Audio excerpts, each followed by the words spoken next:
it really traumatized me a lot. That's when I realized that being a member of an LGBTI in Kroonstad, we are not safe.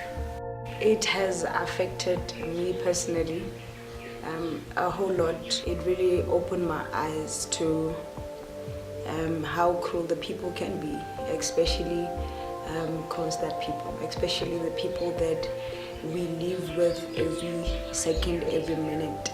So it really opened my eyes personally to how people can be so heartless. If that can happen to Nonki, what about me? Am I special so that I can't face that Nonki faced? She is a lesbian, I am. That means my life is at risk. From her death till now, I think I've changed. I've changed in the way I see things. I've changed in the way I carry myself. Even when you go out, I'm more conscious of what, where I'm going with who, am I safe? A person cannot be killed like that, no matter what. No matter whether it's a homosexual or heterosexual, but then you cannot kill a person like that. So it's simply, in simple words, brutality. My fear is that another one of our friends or another friend or another sister who looks like me would fall into the same trap, or the same incident will happen to her, since the people who did this to her are still working free and they are boasting and they're very proud of what they did. It's how life it is after death. So it's not nice, but we are not going anywhere.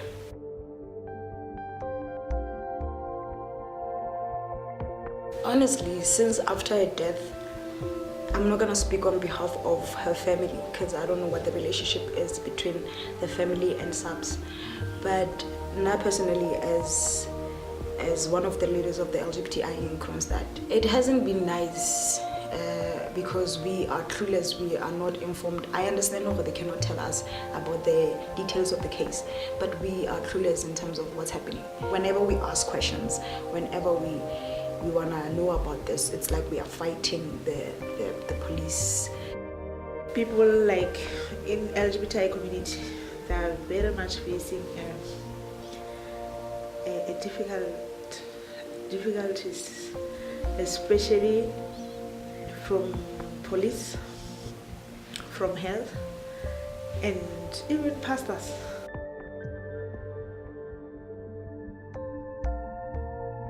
One of the people who were the suspect was threatening and was intimidating. I even had a video of him. Whenever he sees lesbians, he goes there and he starts acting out and being intimidate us in whatever that we do. When I spoke to the leader about this, she said we have to open a case. But this is a small town. What if I open a case and then he comes to my family? We don't have any sort of protection. Even the lady who he smashed her window, she doesn't want to open a case because we are not safe. We even have to live with those persons that were arrested before, and they make sure that when we sit there calm and greet, I don't know whether they want to feel their presence or what, but that's the challenge story that we face every day. People would tolerate us as the LGBTI. Now, after her death, people are more open about how they truly feel because they feel they can get away with it. Since her death till this date, we don't go out in Kroonstad to a pub or to what without being confronted with some negative words, without being in a fight.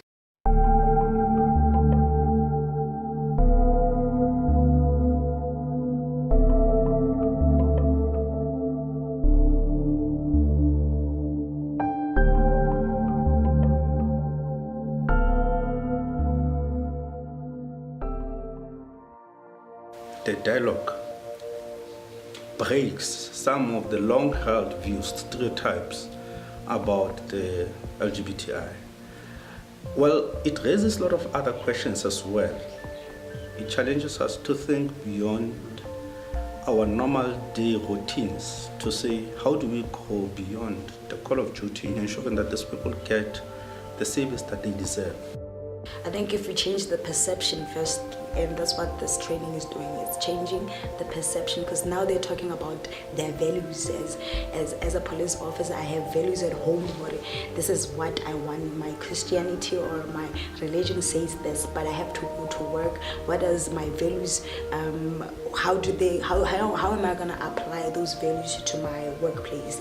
So now they are opening their eyes, or they are opening their ears to say that we are humans. As much as we might be victims of what, but when you treat me as a human. Don't treat me as somebody who's possessed that you need to change, or somebody who doesn't deserve services from the government. Personally, I learned a lot, and there was one of the lady who talked, I ended up wanted to be here to cry when he talked about the extent of what was happening here in Kroonstad. This kind of training changed a lot in people's minds. When you're involved with the LGBTI, you must not treat them as they are not people. You must treat them the same as the Constitution says. And now that we are in the same room, now you get to see what and Tabi saying it's not just a lesbian. Tabi saying has brains, Tabi saying can think, Tabi saying can feel, Tabi saying has aspirations and goals, and Tabi saying wants to do this, and Tabi saying is very passionate about her community as well. So now they get to see the other side of us, because now they have this perceptions that we are drunkards, that we don't have dreams, we don't have aspiration, we don't work. But some of us do. Some of us do have dreams, do have aspirations, we have plans. We want to change Kroonstad if given the possibility.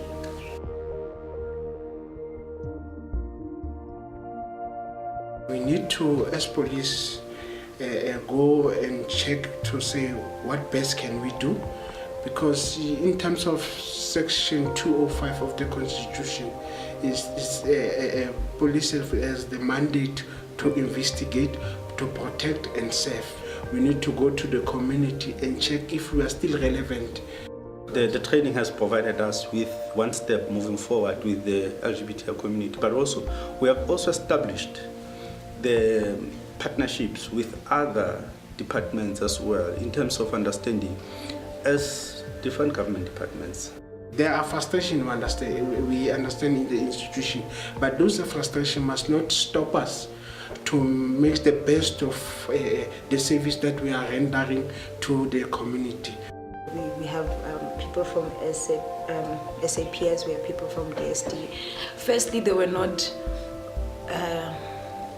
really opening up, but now I see what they are really opening up. They are starting to ask questions, and they are starting to understand who we are. Because in the past, they would see just lesbians as people who are confused, who have mental illness, who are possessed, who are victims of rape. That's why they chose to be who they are. So now they are understanding what we are also humans, and the Constitution really protects us as who we are, and we are not really harming anybody for us being us.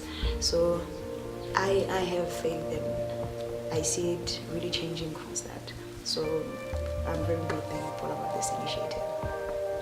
One thing that binds us all is the Batopele principles, and it requires us to be professional.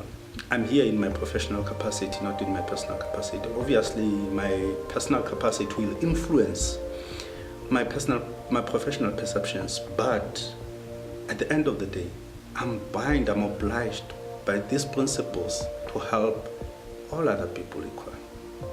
I learned something, and I'm going back to the station. I'm going to spread it to my colleagues.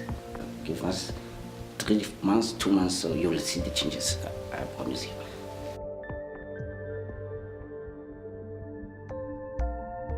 I would also say you extend it to the community.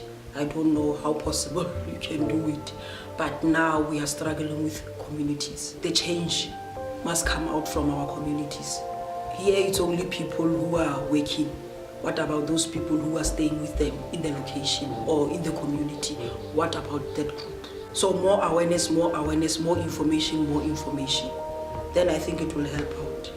You know what, at the committee we have this thing of forums, community policing forum. Yes. If that particular group can be the part of member community policing forum, when we are going to visit the schools, we started with young children, the school,